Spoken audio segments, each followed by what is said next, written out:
রেসিপিটি যদিও অনেক পুরনো, তাহলেও এই রেসিপিটি দিয়ে এক থালা গরম ভাত শেষ হয়ে যাবে এটা আমি 100% বলতে পারি। রেসিপিটি শুধু বেগুন দিয়েই যে ভালো লাগে তা নয়, কুমড়ো ফুল দিয়েও কিন্তু এই রেসিপিটি খুব ভালো লাগে খেতে। অবশ্যই ট্রাই করতে পারেন। গুড ইভিনিং এভরিওয়ান, শতাব্দীর কিচেনে আপনাদের সবাইকে স্বাগত জানাই। আজকের রেসিপি মসুর ডাল দিয়ে বেগুন ভাজা। তাহলে চলুন শুরু করা যাক আজকের এই সহজ এবং সুস্বাদু রেসিপি।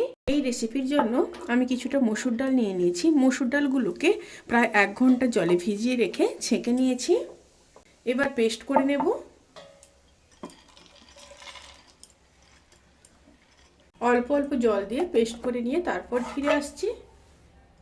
পেস্টগুলোকে একটা বোলের মধ্যে নিয়ে নেব।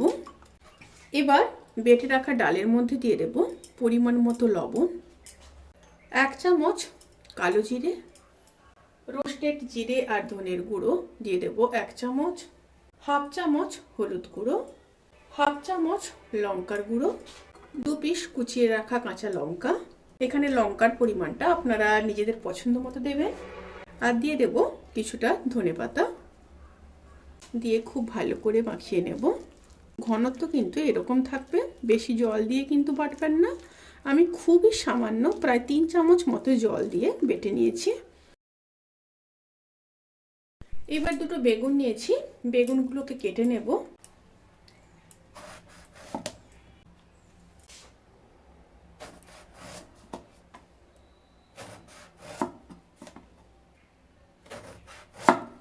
বেগুনগুলোকে এইভাবে পাতলা পাতলা করে কেটে নিতে হবে। সমস্ত বেগুনগুলো কেটে নিয়ে তারপর ফিরে আসছি। এবার প্যানের মধ্যে সাদা তেল দিয়ে দেব। তেল গরম হয়ে গেলে এইভাবে ব্যাটারের মধ্যে বেগুনটা দিয়ে দেব। দিয়ে দুটো সাইড ব্যাটারটাকে খুব ভালোভাবে লাগিয়ে নিতে হবে।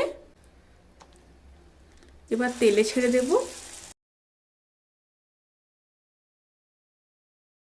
এইভাবে ব্যাটারের মধ্যে বেগুনগুলোকে নিয়ে মিডিয়াম স্টিমে ভেজে নিতে হবে। একটা সাইড যখন হয়ে যাবে তখন খুব সাবধানে উল্টে দেব।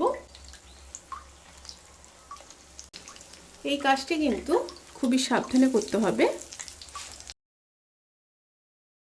দুটো সাইড খুব ভালো করে ভেজে নিয়ে তারপর ফিরে আসছি। দুটো সাইড খুব ভালো করে ভাজা হয়ে গেছে। এবার তুলে নেব।